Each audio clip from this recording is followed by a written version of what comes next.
In 1965, Singapore was a country that shouldn't have existed.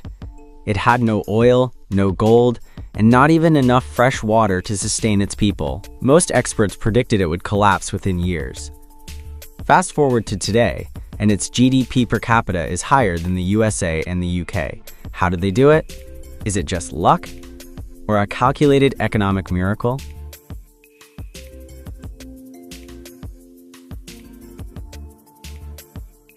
Geography hack.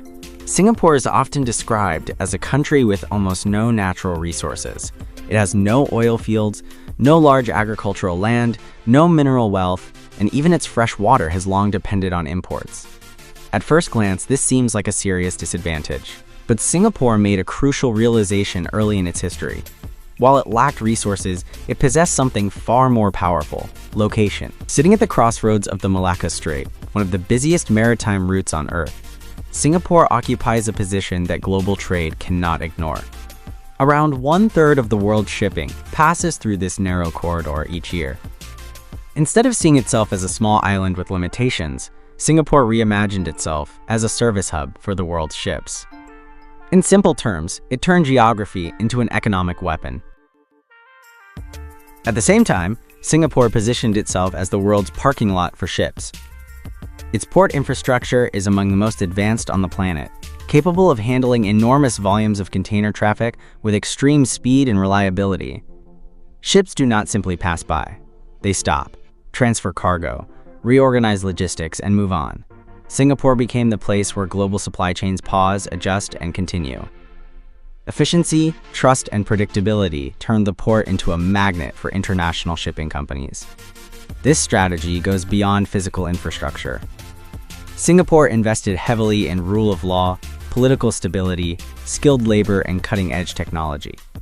For shipping companies, time is money, and uncertainty is costly. Singapore reduced friction in every possible way, from customs procedures to port management, making itself indispensable to global trade. Around 40% of global trade passes through this route, making it one of the most critical maritime choke points on Earth. No corruption policy. Lee Kuan Yew understood very early that the true foundation of national wealth was not gold, oil, or natural resources, but the quality of human minds. This belief became the core philosophy behind Singapore's transformation from a poor, resource-scarce port into one of the world's most prosperous nations. When Singapore gained independence in 1965, it had almost nothing that traditionally defined wealth. There were no natural resources, no large domestic market, and no fertile land. Many leaders would have seen this as a fatal weakness. Lee Kuan Yew, however, saw it as clarity. Without resources to exploit, Singapore had only one asset it could develop at scale: its people. To Lee, the human brain, trained, disciplined, and empowered, was more valuable than any mine or oil field. Lee believed that education was not just a social policy, but an economic strategy. He invested heavily in building a world-class education system focused on science, mathematics, engineering, and practical skills. English was adopted as the main working language, not to erase culture, but to connect Singaporeans to global knowledge, technology, and trade. By doing this, Lee ensured that Singapore's workforce could plug directly into the global economy. Meritocracy is a system in which individuals are selected, promoted, and rewarded based on their abilities, performance, and achievements rather than their social background, wealth, or political connections.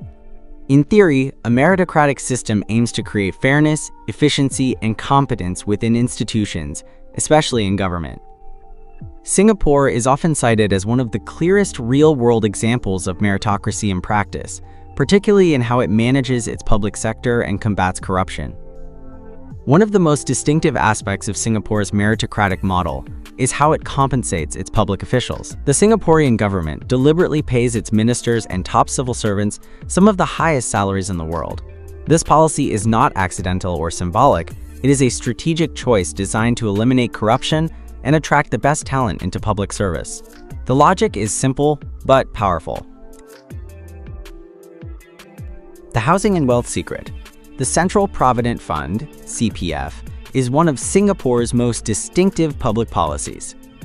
Often described as a system where the government forces citizens to save, CPF has played a crucial role in shaping Singapore's economic resilience, social stability, and high living standards. While controversial to some, this compulsory savings scheme has proven remarkably effective compared to welfare-heavy systems in many other wealthy nations. The system is divided into three main accounts: the ordinary account, special account, and MediSave account.